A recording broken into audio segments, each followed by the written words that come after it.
Hi guys, so yesterday we looked at the motion of the pelvis. Today we're going to look at the motion of the rib cage.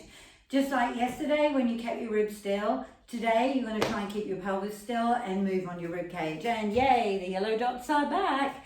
So I've dotted up either side of my rib cage and one in the middle just to make it easier for you to see because the black t-shirt's not super helpful.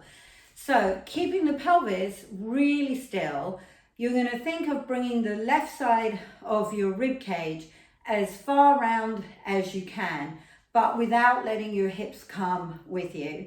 And then the same thing with the right side. Now, dotting up, if you'd put them on evenly, which I don't think I have, might be helpful because you might be able to feel which side of the ribs doesn't twist as freely as the other side.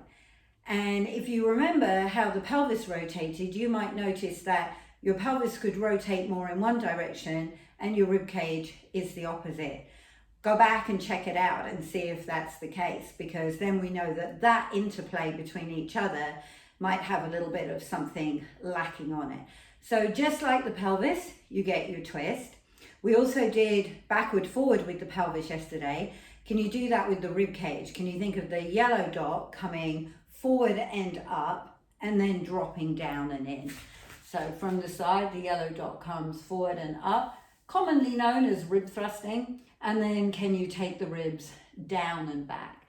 Now we're just exaggerating each motion because just like the pelvis, you want a rib cage that isn't stuck in one place.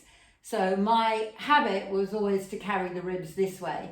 Going back, dropping them down and back is still a little tricky for this mid portion of my back. So you want to just watch from the side that you're not just creating one big hump around this mid back section, that you're trying to see that this is a fairly smooth rounding from the base of the neck towards the bottom of the rib cage.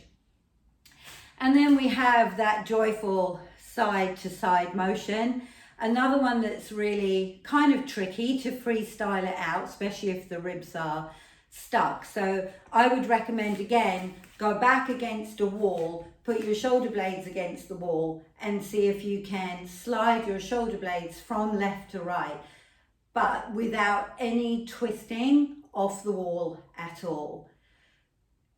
So we've explored those three ranges of motion: forward, backward, twisting, and side to side. Now, can you create a circle with those? Can you drop the ribs down and back, circle them around to one side and back up to the top? And you'll kind of feel how obviously the spine has to get involved with this motion. What doesn't need to happen is the pelvis doesn't need to get involved with this motion.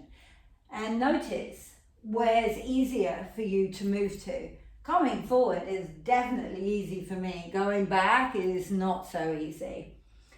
But that's not necessarily because I need to practice going back. That might be because that's where I live a lot of the time, and actually forward motion is pretty good for me, and then reverse it. And when you watch yourself do it or feel yourself do it, does it look like an even circle, or can you feel the bits that you're skipping out as you circle round?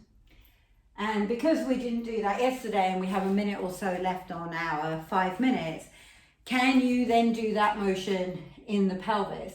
Can you figure out a way to circle your pelvis? And if you're watching this early in the morning, this might just be a little bit all too much, but it's a good way to wake you up.